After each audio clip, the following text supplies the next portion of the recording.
Assalamualaikum warahmatullahi wabarakatuh. Saya Ananda Putri Kusuma Ayu dengan NIM 2203102232 akan mengidentifikasikan perusahaan Diamond Food Indonesia. Yang pertama, sifat dasar industri dari perusahaan Diamond Food Indonesia. Perusahaan Diamond Food Indonesia adalah perusahaan yang bergerak di bidang industri makanan dan minuman. Untuk mengevaluasi sifat dasar industri dari perusahaan ini, kita perlu mempertimbangkan 3 aspek utama, yaitu ukuran perusahaan. Ukuran perusahaan Diamond Food dapat mempengaruhi sifat dasar industri yang dimiliki.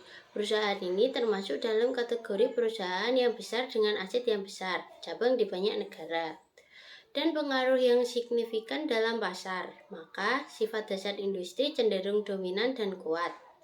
Yang kedua, konsentrasi industri. Konsentrasi industri merujuk pada pasar industri terkonsentrasi di tangan beberapa perusahaan besar atau terfragmentasi di antara banyak pesaing kecil. Jika industri makanan dan minuman, di mana Diamond Food beroperasi, sangat terkonsentrasi dengan beberapa pemain dominan yang mendominasi, maka sifat dasar industri akan sangat kompetitif. Dan yang terakhir, teknologi. Diamond Food menggunakan teknologi modern dan inovatif dalam proses produksi, pengolahan, atau pengiriman produk mereka. Maka sifat dasar industri cenderung dinamis dan berorientasi pada inovasi. Kemudian struktur pasar merujuk pada karakteristik hubungan antara produsen, penjual, dan pembeli dalam suatu industri. Pembentukan harga produk di perusahaan Diamond Food Indonesia dipengaruhi oleh struktur pasar di industri makanan, serta faktor-faktor lain seperti biaya produksi, permintaan, dan kebijakan pemerintah terkait harga dan regulasi industri.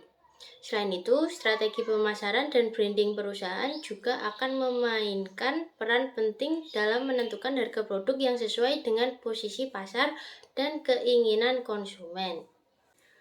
PT Diamond Food Indonesia mencatat kenaikan penjualan sebesar 21% menjadi 8,46 triliun sepanjang 2022 dari periode yang sama tahun sebelumnya 6,97 triliun. Atas kinerja positif tersebut, laba bersih perseroan juga meningkat 77,1%. Kenaikan pendapatan tersebut sejalan dengan target kinerja perseroan tahun 2022. Hal ini seiring dengan tingginya kebutuhan belanja rumah tangga masyarakat diproyeksikan menjadi penumpang utama.